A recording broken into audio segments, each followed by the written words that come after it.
एक मुंडे नूं कुड़ी नाल इश्क हो गया ते कुड़ी नूं भी मुंडे नाल इश्क वाहवा सारा ही हो गया।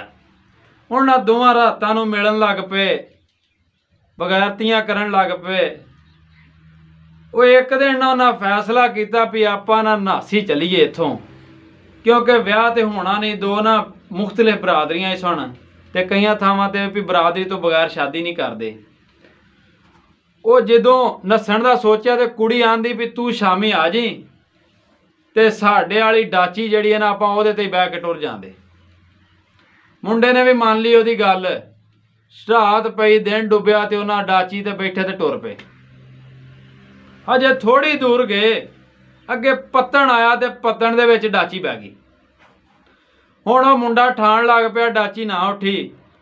कुड़ी आंदी भी गल है भी आपां थल्ले उतर जाइए, ਇਹਦੇ ਉੱਤੋਂ ਭਾਰ ਲਾਈਏ। फिर कोई 5-7 मिनटां बाद उठ पे दी डाची।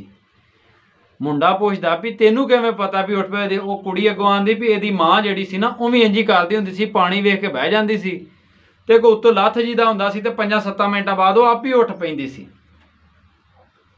मुंडे दे गल दिमाग च आ गई। ਉਹਨੂੰ ਆਂਦਾ गल ਇਹ भी डाची उठ पैंदी है ते पिछा नूं डाची ला ते अपने घर चली जा ते मैं अपने घर चलां। कुड़ी नूं बड़ा दुख लगा भी ये की बन गया। वो मुंडे आख्या गल ये भी अज आप नस के जा रहे हैं ना ते कल नूं अगर अपने चो कोई धी पुत्र जम पिया ना तो वह भी इस तरह करेगा जिवें डाची दियां आदतां उहदी धी च आ गईयां ने ना।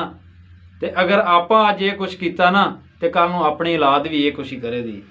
जिंदगी दे विच गलत स्टैप चुकण तो पहलों कोई भी ये पहलों सोच लिया करो भी कल नूं साडी भी औलाद होनी है, ਜਦੋਂ ਉਹ ਇਹ ਕੁਛ ਕਰੇ ਦੀ ਤੇ ਅਸੀਂ ਬਰਦਾਸ਼ਤ ਕਰ ਲਾਂਦੇ।